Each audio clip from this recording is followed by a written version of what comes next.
আজকে বর্তমান সায়েন্সের যুগ, বড় বড় বৈজ্ঞানিকেরা যে ক্যামেরা কিছুদিন আগে যেটা দিয়ে পাঠিয়েছিল, সেই ক্যামেরাতে যখন ফটো করে তো ক্যামেরা কত দূর পর্যন্ত, মানে অনেক দূর, কোটি কোটি পথ, কিলোমিটার পথকে সে ক্যামেরাতে ক্যাচ করতে পারে। তবুও আসমানে অনেক দূরে গিয়ে সেই ক্যামেরা তাপ সহ্য করতে পারে, আগুনে জ্বালিয়ে দিলে মানে পুড়বে না, এইরকম সূর্যের তাপের কাছে গিয়েও তা সেই ক্যামেরা সীমাহীন, সেই আসমানের সীমা শেষ করতে পারে না। সেটা বিশাল সীমাহীন আসমানের মালিক একমাত্র আল্লাহ। আমরা যে জগতে বাস করি এটা হচ্ছে পৃথিবী, এর মতো কয়েকটি গ্রহ সেই সূর্যকে চারিদিকে প্রদক্ষিণ করছে এবং পৃথিবীকে প্রদক্ষিণ করছে চন্দ্র, যেটাকে আমরা সোলার সিস্টেম বা সৌরজগৎ বলে থাকি, আবার এটাকে গ্যালাক্সিও বলে।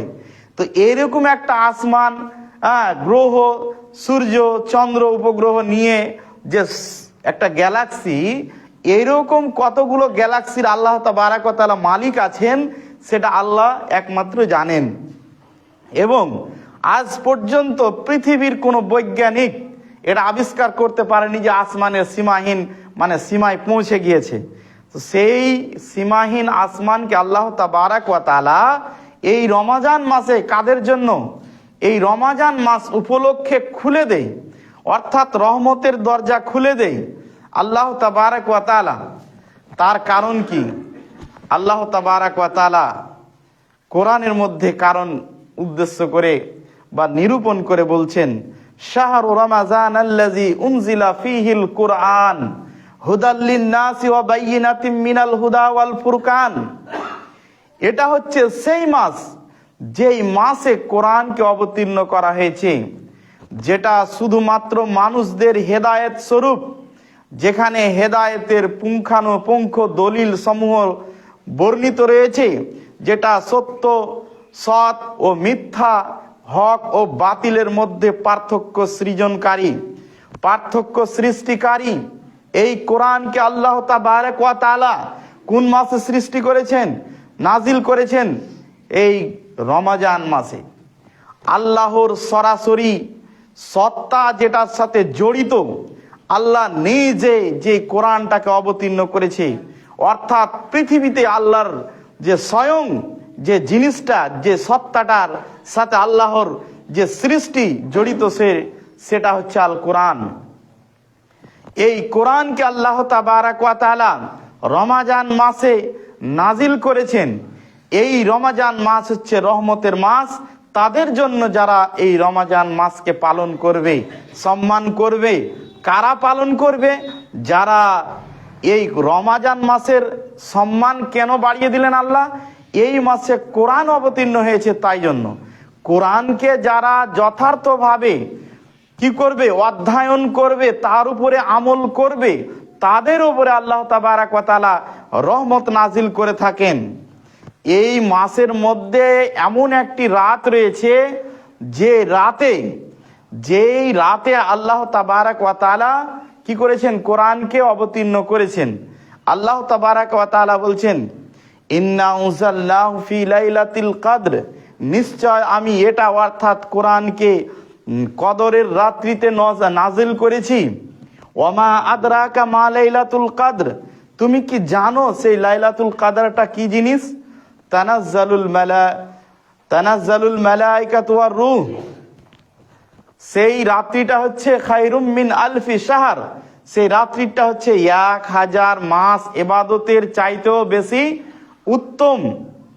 সেই রাত্রিতে জাগরণ করে কেউ তাসবিহ তাহলিল করলে, কেউ যদি 1000 মাস লাগাতার কন্টিনিউ, সে 5 ওয়াক্ত নামাজি নয়, 1000 মাস সে কন্টিনিউ ইবাদত, তাসবিহ তাহলিল, সিজদা, রুকু, কিয়াম সে অবনত থাকে, তাহলে তার 1000 মাসের ইবাদতের সমান সেই রাত্রিতে ইবাদতের আল্লাহ তাবারাক ওয়া তাআলা সওয়াব দেন। তার কারণ কি? তার কারণ হচ্ছে সেই রাত্রিতে আল্লাহ তাবারাক ওয়া তাআলা কি করেছেন, কোরআন অবতীর্ণ করেছেন। এই হচ্ছে রমাজান মাসের ফজিলত। কোরআন মানে কোরআনের আল্লাহ তাবারাক ওয়া তাআলা উল্লেখ করেছেন। নবী করিম সাল্লাল্লাহু আলাইহি ওয়াসাল্লাম বলেছেন, এই রমাজান মাস যারা পেল, শাহরু রমাজান আল্লাযী, আল্লাহ নাবী হুরায়রা রাদিয়াল্লাহু তাআলা আনহু قال قال رسول الله صلى الله عليه وسلم من صام رمضان ايمانا واحتسابا غفر له ما تقدم من ذنبه। যে ব্যক্তি রমাজান মাসের সিয়াম পালন করলো ঈমানের অবস্থায় এবং নেকির আশায়, আপনি আপনার ঈমান ঠিক রাখতে হবে আগে। আপনি পাপও করছেন, গালিগালাজ করছেন, ঝগড়া করছেন, আর উপবাসও থাকছেন সিয়াম পালন করার নামে, তাহলে যারা শরীরকে সুস্থ রাখার জন্য উপবাস থাকে বা ডায়েট করে, তাদের আর আপনার উপবাস সমান হয়ে যাবে। তাহলে সিয়াম মানে বিরত থাকা, অশ্লীল গালিগালাজ বিভিন্ন পাপ কাজ থেকে বিরত থাকতে হবে এবং সেই সাথে সাথে নেকির আশা করতে হবে। তাহলে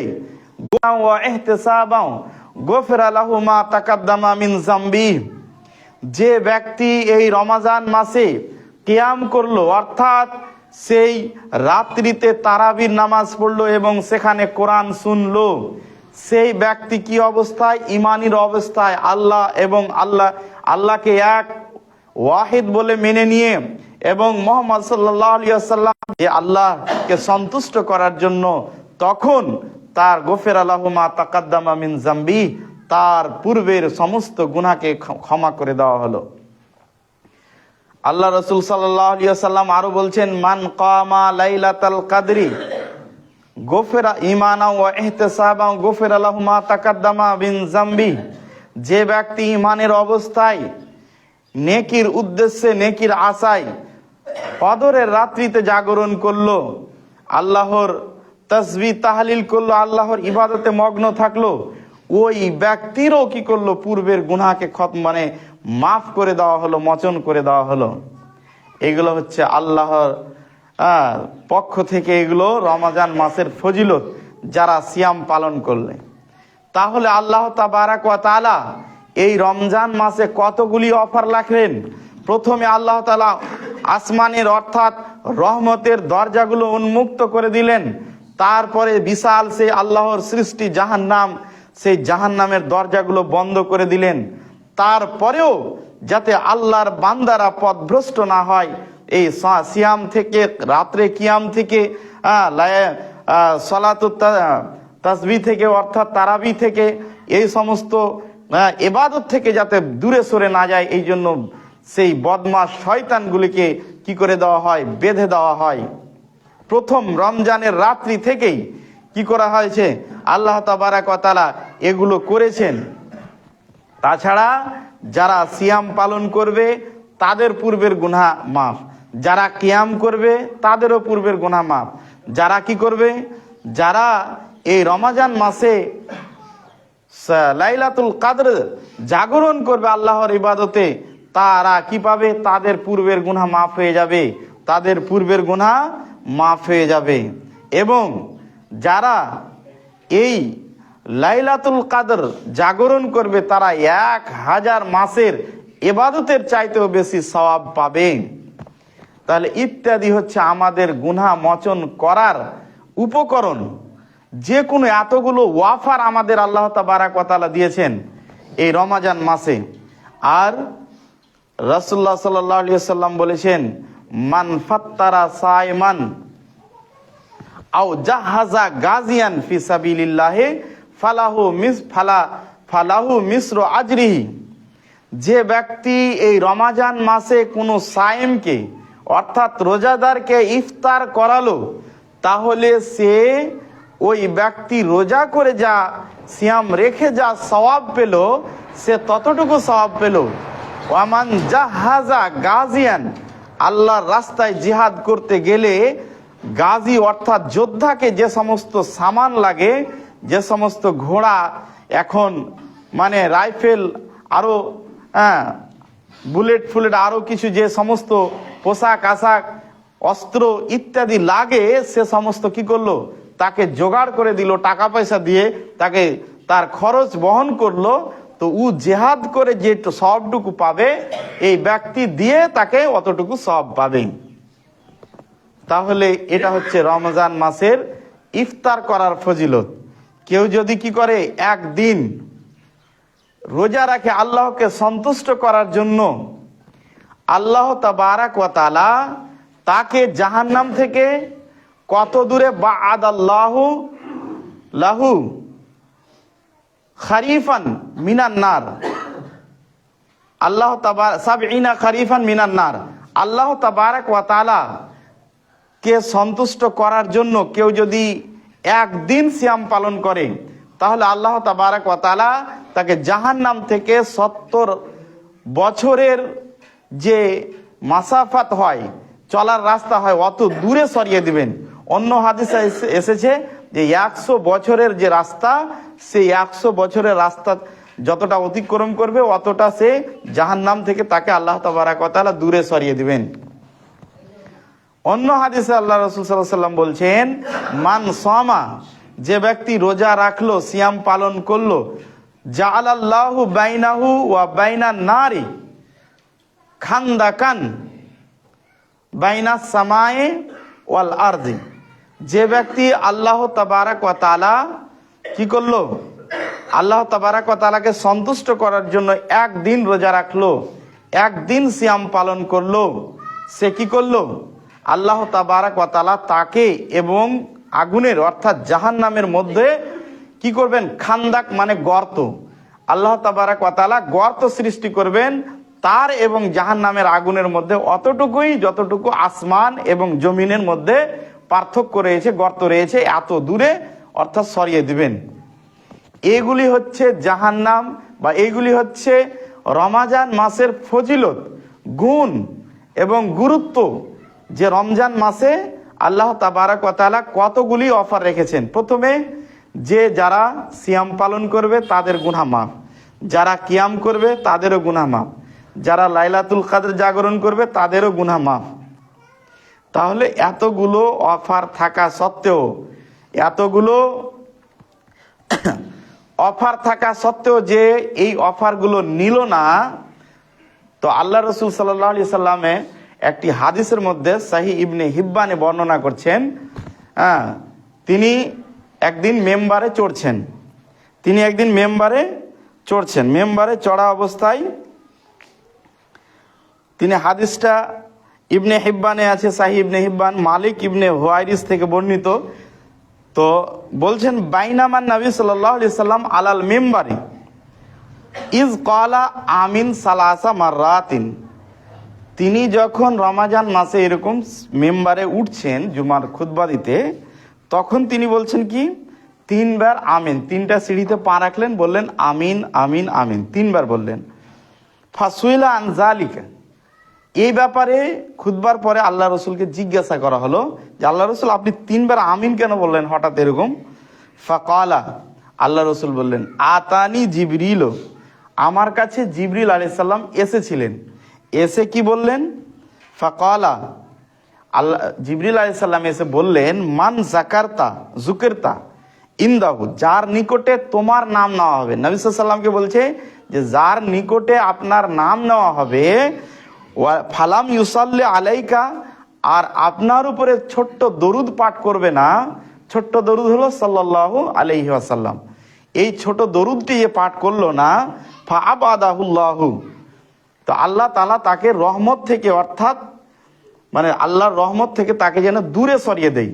তখন জিবরিল আলাইহিস সালাম কাকে বলছেন? নবী করিম সাল্লাল্লাহু আলাইহি সাল্লামকে বলছেন যে কুল আমিন, আপনি বলুন, আমি এটা দোয়া করছি, বদদুয়া তার জন্য যার নিকটে আপনার নাম নেওয়া হবে অথচ আপনার উপরে দরুদ পাঠ করবে না, সে ধ্বংস হয়ে যাক, আল্লাহর অভিশাপে চলে যাক, সে আল্লাহর রহমত থেকে বঞ্চিত হয়ে যাক, আপনি আমিন বলুন।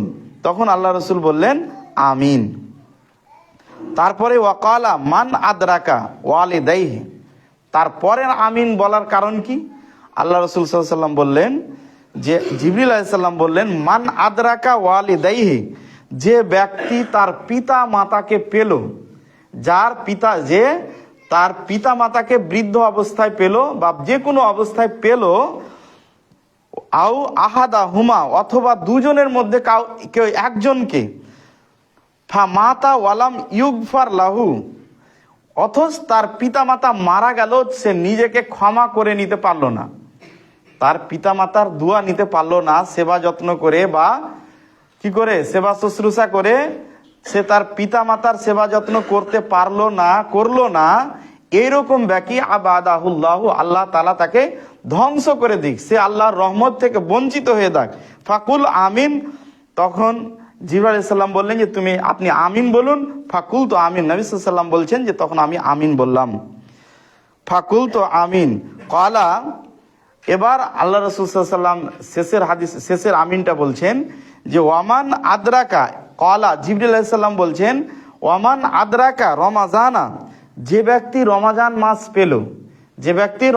মাস পেল, ওয়ালাম ইউগফার লাহু, আর নিজেকে সে ক্ষমা করিয়ে নিতে পারলো না, এতগুলো সুযোগ সুবিধা থাকা সত্ত্বেও, ওয়ালাম ইউগফার লাহু ফাআবাদাহুল্লাহু কুল আমিন ফাকুল তো আমিন, যে তৃতীয় ব্যক্তি কি করলো, ওই ব্যক্তি ধ্বংস হয়ে যাক যে ব্যক্তি রমাজান মাসের এতগুলো অফার পাওয়া সত্ত্বেও সে কি করলো না, নিজেকে ক্ষমা করিয়ে নিতে পারলো না, সেই ব্যক্তিও ধ্বংস হয়ে যাক, আপনি আমিন বলুন। তখন নবী করিম সাল্লাল্লাহু আলাইহি ওয়াসাল্লাম আমিন বললেন। তাহলে উক্ত হাদিসটা বদদুয়া করছেন কে? জিবরাইল আলাইহিস সালাম। আর আমিন বলছেন কে? হযরতে মুহাম্মদ মুস্তাফা সকলে বলি সাল্লাল্লাহু আলাইহি ওয়াসাল্লাম। তাহলে ওই দোয়াটা কবুল হবে না? এটা 100% দোয়াটা কবুল হবে। তাহলে আমাদের এই সুযোগে যে শয়তানকে বেঁধে দেওয়া হয়েছে, অথচ আমাদের মধ্যে মিনাল জিন্নাত কাজ, আমাকে ক্ষমা করতে পারবো না, আপনি অনেক দায়িত্ব পালন করছেন, আপনি ফেরাউন, নমরুদ, কারুন এদের চাইতেও বেশি পয়সাওয়ালা হয়ে গেছেন, যারা কি করেছিল এদের জন্য সারা কিয়ামত পর্যন্ত তারা মাটির নিচে ধসতেই থাকবে। আপনি এই দুনিয়াকে অর্জন করার জন্য কয়েক মিনিট আপনি যদি নফল নাও আদায় করতে পারেন, তাহলে আপনাকে ফরজ সালাত আদায় করতেই হবে, সময় দিতেই হবে। আল্লাহ তাবারাক ওয়া তাআলা আপনাকে 24